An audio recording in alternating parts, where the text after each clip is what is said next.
Hey everyone, my name is Chris Tolstoy with Real Estate by Tolstoy. I'm back out here with my good friend Aaron Royce, and we're talking about the project that he's been working on for the last, almost 9 months now, right? Last time we were here was in May. We were sitting on a pile of dirt, and now we're in a home. This is awesome, man. It looks great. Congratulations. Thanks, it's really exciting. Yeah, it's totally cool. I'm excited to show everyone today too what you've done. You know, we're gonna look just on the Dadu project that you focused in on, but we know you've done something up front too, which is really cool. I just had a chance to check that out. So before we get started, let's hear a little bit about yourself and talk about the project. Sounds good. Yeah, appreciate it, Chris, and thanks for coming back. It's kind of fun to have see the finished product. So I'm Aaron Royce with Aaron Royce Real Estate and the JH1 team at Compass. This has been an exciting project for us. A little bit of our investing experience. We've been doing renovations for about 5 years now. Nice. And we've also gotten involved with investing in tiny houses and setting those up as short-term rentals. And so doing a project like this, a detached unit that's a little bit smaller than a normal house, we kind of incorporate some of those ideas in how do you make a small space really livable. So excited to show you what we did here. So I love that because we did talk about livability, I think is key. If someone's thinking about 1,000 square foot home, just me saying it seems small. Right. But I mean, this feels really large. I mean, honestly, just sitting here. So I want to know, what were some things, just a couple things that you did focus in on with the livability in the interior and exterior? Yeah, so, the things that I think about is when I'm relaxing in a space at home, you've got to have a comfortable space to just chill out because you're going to spend a lot of time there. So having a place that feels very livable like a regular house, full-size living room, that sort of thing. But of course, the kitchen is always really important, and I know we'll show you some of this kitchen in just a moment. But so we've got an enormous kitchen, a very large island, so it just feels just like a normal house. So on this level, as we look around, very livable spaces down here. And then we've got the bedrooms and another bathroom upstairs, laundry facility. So everything you really need with just a few less bedrooms. I mean, it's a 2-bedroom house, but it's got 1 full bathroom and a half bathroom. So you can still have your guests. They have a place to go to the bathroom. It's kind of private from your private space. And outdoor living as well. We wanted to make sure that we kind of have this indoor-outdoor because, even though we're in the Pacific Northwest, you can see the sun shining right now, even if we're getting really lucky today, which is awesome. But having that space where you can expand from the dining room outside just makes that whole space seem so much bigger. Yeah, no, I completely agree. Plus, you have a great backyard. That's awesome. Yeah. And so one thing I do want to touch on too, this being something that has grown a little bit of popularity over the last few years, especially in Seattle. What do you think with the market shift? Is this still a good investment? I mean, I've got clients asking me what a good investment is right now as they're buying a home, or should I even be buying right now, right? Of course, I'm always thinking that you should be buying because we're looking for the long term. But do you think this type of home that's a little bit smaller than the norm is still a good investment? And just share a couple of thoughts why. Yeah, absolutely. Well, especially in this changing market, people are thinking, well, I can afford less. Yeah. But if what you can afford still is extremely livable and appreciates like a regular house, I think that's what people need to think about for the long term. Because, when you buy something today, and they do say it's like, when's the best time to buy? When you're ready to buy, because real estate's track record beats just about anything out there for building personal wealth. And so when you've got a house like this that is going to always appraise like a single family home, even though it's on the small side, when you've got all the amenities, the private yard, and it just feels like a very perfect starter home, it's a great investment. Yeah, no, absolutely. That's cool, because one thing that you mentioned on too, it feels like a single family home, but I know that you have a condo association here. Tell me a little bit about that, right? Absolutely. You've got 2 homes on this lot. Is it about 6,500 square feet you told me, right? So you've got 2 homes on a 6,500 square foot lot under a condo association. What does that mean to this buyer or owner of this home and then that owner up front? Yeah, that's a great question because that's what a lot of people are going to ask. Like, what's this condo thing? Yeah. Obviously, these are homes. These are single family homes built on the lots. But in order to allow them to be sold separately, we set up a condo association, which allows you to do that without actually going through the whole process of dividing the property with what's called a short plat. That's a very long, complicated process, and it triggers a... We won't go into that today. We won't go into that. There's a lot that needs to be done, but the condo association allows you to do it very quickly, and it's literally a legal document that describes how you share like the driveway. The driveway goes past the first house, so it's called a common area, and the association just basically says who's responsible for taking care of that.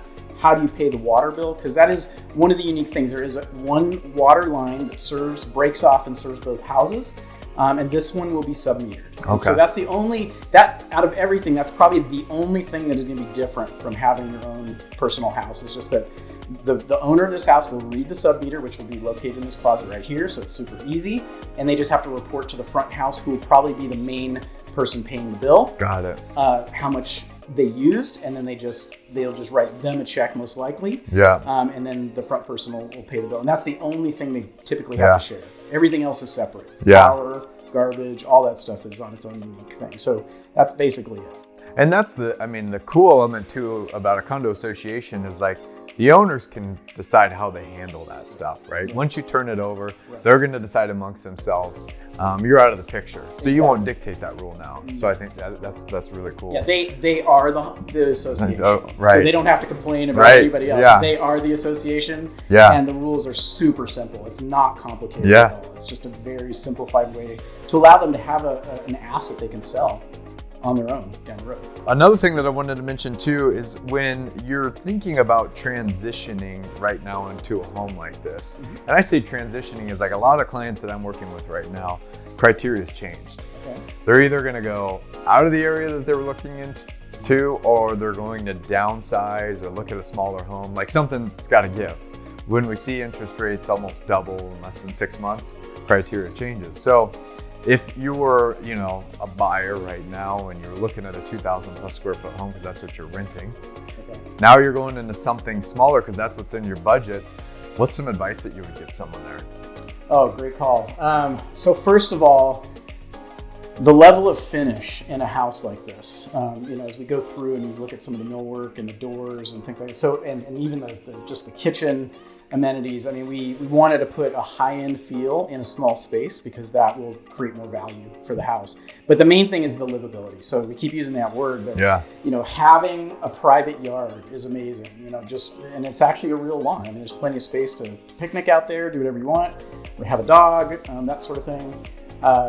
Full kitchen, making sure that you're not sacrificing the space to entertain, because that's what so many people feel like. Oh, if I have to do a smaller house, I have to sacrifice entertainment. But we've designed this place so it actually, especially during summer, can spill out onto this patio and have just a space for quite a few people to enjoy hanging out together, family and that sort of thing. Yeah. So the other thing too is a lot of people are working from home, as we know, and that hasn't changed too much. There's some different restrictions, but we made sure that the house also has all the high-speed wiring available to it. Yeah. So that if a person is living here and needs to work from home, they've got high-speed internet and just all the amenities of high-tech workspace. We've talked about this in some of my other talks with builders and investors.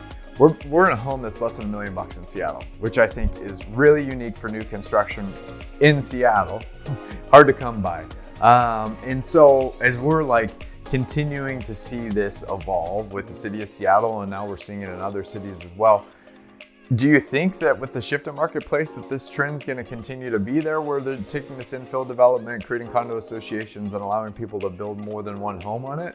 Or do you think it's going to start to fade away during this market shift? Well, if I had a crystal ball, of course.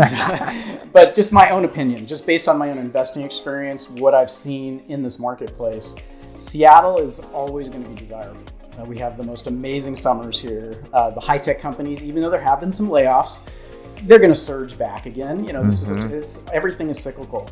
And if you can actually own property in a premium market like Seattle, it doesn't matter how small it is. If it's livable and desirable and you can sell it to the next person, it's a fantastic investment, because this is under $1 million now, right? But it's not going to be in several years, because they're not making more land. So how do you get more people to live in a desirable place? You have to fill the spaces that used to be people's backyards and that sort of thing.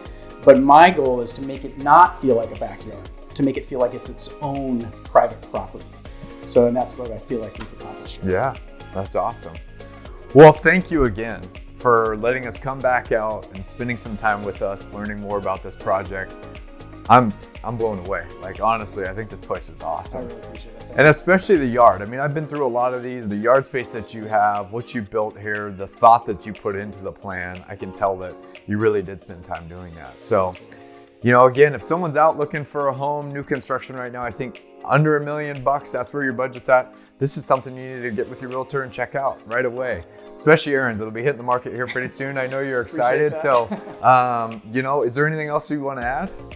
At this point, no. I mean, just appreciate you coming back out, and I guess just for anybody who has a piece of property like this with a backyard, just to think about it is work, and there is a little bit disruption with new construction. But if you want to increase the value of your own property, if you already own one, think about putting a detached unit in the backyard, and then either using it or separating it off to sell as an asset. It's really fantastic. Or use it as a short-term rental. Yeah. It's really a great opportunity. Glad you brought that up because we did talk about that last time. Awesome. Okay. Thanks so much. Appreciate it.